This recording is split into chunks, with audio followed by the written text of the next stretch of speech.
sekalian dengan sapaan yang diajarkan oleh Allah Subhanahu wa taala dan malaikatnya, dan kemudian diajarkan oleh Rasulullah SAW kepada kita. Assalamualaikum warahmatullahi wabarakatuh. Waalaikumsalam warahmatullahi wabarakatuh. Semoga keselamatan, rahmat dan keberkahan Allah sekalian. Baik adik-adik sekalian, sebelum kita mulai kepada pembelajaran, mungkin saya absen dulu. Baik, perkenalkan namanya. Usia kasih. Dia usia. Nama anak kita. Dia. Mawati. Juanda. Kemana Juanda? Sakit. Baik, sekarang. Oke, selanjutnya silakan dipimpin membaca doa. Ya, silakan nama anak kita kita.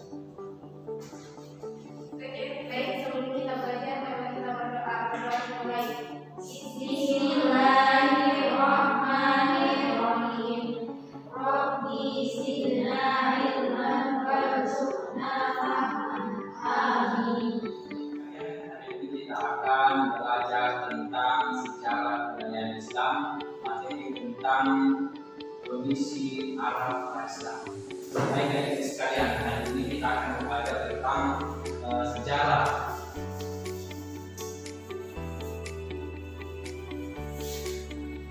Baik adik sekalian, sebelum kita menuju melakukan pembelajaran, tentunya kita harus ketahui dulu apa itu kita mempelajari. Tentunya adik sekalian, salah satu tujuannya adalah bagaimana adik sekalian memahami bagaimana kondisi bangsa Arab sebelum Islam datang, dan juga bagaimana kemudian Rasulullah SAW kemudian berhasil dengan memperjuangkan agama Islam itu sendiri. Baik adik sekalian, sebelum kita masuk kepada pembahasan, perlu kita pahami dulu apa itu sejarah. Ada yang tahu apa itu sejarah? Ya, Fatmawati, silakan. Sejarah adalah kejadian masa lampau. Ya, kejadian masa lampau. Betul sekali ya. Ya, jadi langsung apa dulu bilangnya. Sejarah sendiri aja sekalian dari segi bahasa, ya berasal dari bahasa Arab, yakni saja yang artinya adalah pohon. Betul sekali ya.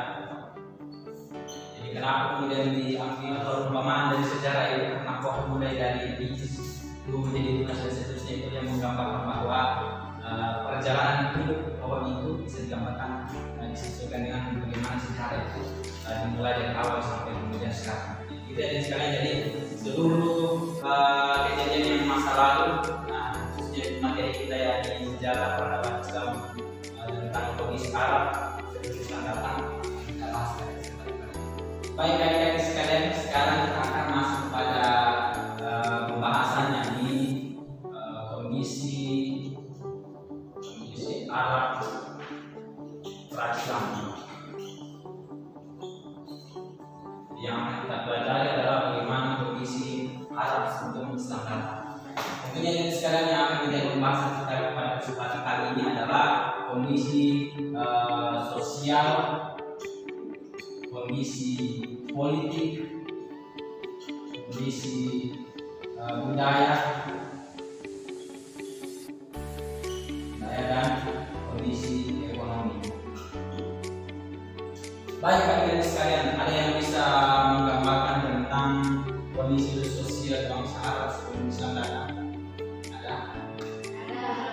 Baik adik-adik sekalian, jadi kondisi sosial bangsa Arab pada saat Islam datang, ada yang pernah kata bangsa Arab jahiliyah? Jahiliyah ya. Jadi kondisi sosial bangsa Arab pada saat itu dikenal dengan jahiliyah. Kenapa? Kalau kata jahiliyah itu sendiri bisa kita artikan secara singkat, ini adalah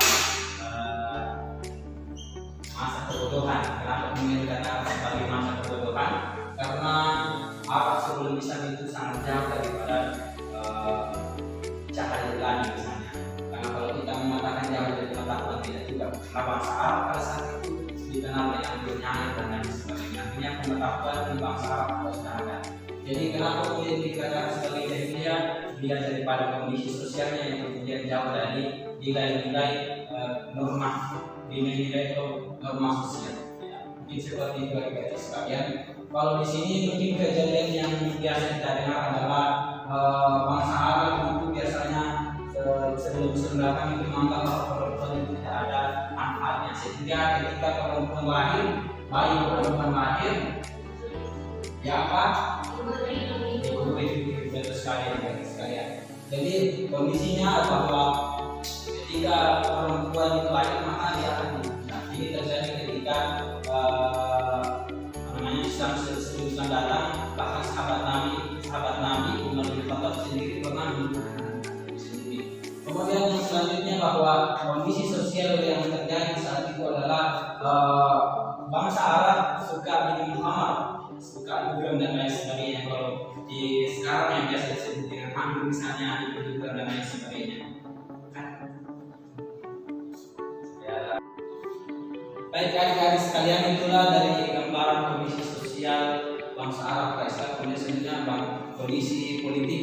Jadi kondisi politik Arab pada Islam itu biasanya terjadi peristiwa saling serang antara suku satu suku dengan suku yang lainnya. Misalnya dari Palopo dengan Luwu itu melakukan peperangan karena sengketa wilayah dan lain sebagainya. Inilah sedikit gambaran tentang kondisi politik di bangsa Arab sebelum Islam datang. Baik, selanjutnya adik-adik sekalian yaitu kondisi kebudayaan atau kepercayaannya. Nah, adik-adik sekalian ada yang tahu bagaimana kondisi kebudayaan bangsa Arab sebelum Islam datang? Menyembah matahari, ya. Apa lagi? Menyembah berhala. Siapa menyembah berhala? Siapa lagi? Indonesia. Nah, baik. Baik adik-adik sekalian, ada yang tahu apa saja berapa jumlah berhala yang ada di Arab sebelum Islam datang yang disembah oleh bangsa Arab? Jadi ada sekitar 360 berhala, dan di antaranya ada 4 berhala yang sangat diagungkan oleh bangsa Arab jahiliyah. Ini yang pertama, ada yang tahu? Ya, silakan nama mereka tiga. Hatta, apa Hatta? Ya, Hatta. Terus yang kedua ada bisa, ada betul sekali bisa. Kemudian yang selanjutnya mana? Nah, selanjutnya bisa ada betul. Ada yang tahu? Silakan angkat tangan. Ada. Yaitu Ubal. Ini adalah berhala yang sangat besar. Ini dia terbuat dari merah yang dibentuk menjadi seperti manusia. Itu adik-adik sekalian gambaran dari kondisi kebudayaan dari bangsa Arab. Adik-adik sekalian, itulah tadi gambaran tentang kondisi kebudayaan bangsa Arab sebelum Islam. Yang selanjutnya adalah kondisi ekonomi bangsa Arab sebelum Islam. Ada yang tahu apa saja mata pencaharian orang-orang Arab sebelum Islam? Ya, berdagang, yang betul sekali ya, berdagang.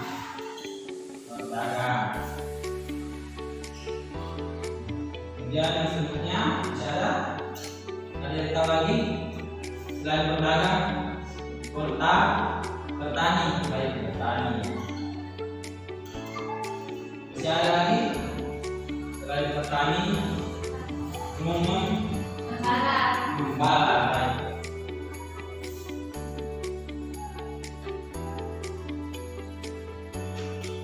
Baik adik-adik sekalian, itulah 4 gambaran tentang kondisi bangsa Arab sebelum Islam datang, sehingga ini kemudian membawa kita kepada kesimpulan bahwa memang bangsa Arab itu kenapa dikenal dengan bangsa jahiliyah atau Arab jahiliyah, karena kondisi sosial, ekonomi dan budayanya yang kemudian tidak sesuai dengan norma sosial. Karena kalau kondisi ekonomi berdagang dengan kecurangan dan sebagainya, kemudian bertani juga mendagangkan hasilnya dengan kecurangan dan lain sebagainya. Baik adik-adik sekalian, itulah tadi gambaran tentang kondisi Arab pada Islam. Jadi ada 4 aspek yang kemudian kita bahas.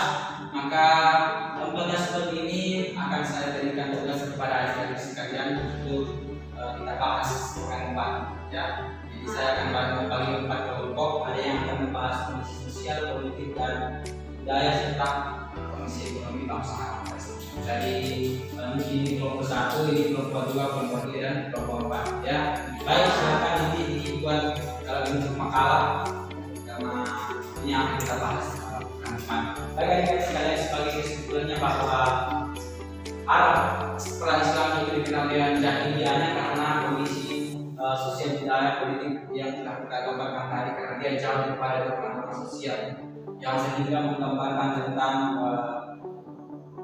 kondisi yang sangat memprihatinkan. Sehingga ketika Islam datang, Islam kemudian membawa cahaya, membawa kedamaian yang diajarkan oleh Rasulullah SAW. Baik, adik-adik sekalian, ya mungkin itu materi yang kita bahas pada hari ini. Silakan dicatat tugasnya, tugas kelompok yang sudah diberikan. Baik, adik-adik sekalian, ya, terakhir yang ingin saya sampaikan terkait dengan pembelajaran kita pada hari ini, bahwa apa yang kemudian kita pelajari hari ini yang terpenting adalah nilai apa yang kemudian bisa kita dapatkan. Misalnya kita mempelajari keadaan masyarakat Islam, kira-kira apa yang kemudian bisa kita ambil sebagai contoh kita, keadaan kita itu sebagai contoh dalam kehidupan kita sehari-hari. Artinya kalau dia sesuatu yang buruk maka kita tinggalkan, ketika sesuatu yang baik maka kita jadikan sebagai contoh untuk dilaksanakan. Baik, adik-adik sekalian, itu yang dapat saya sampaikan. Sebelum kita pulang, saya berikan kesempatan kepada ketua kelas untuk membacakan doa, untuk memimpin membaca doa. Silakan kepada Mama Manika. Silakan. Baik, sebelum kita pulang, marilah kita membaca doa kepada majelis. Subhanallah wa bihamdihi, asyhadu an la ilaha illa anta, astaghfiruka wa atubu ilaik. Baik, terima kasih. Ya, silakan pekan depan misalkan hadir karena ada tugas yang ingin saya berikan. Pekan depan akan kita bahas secara bersama.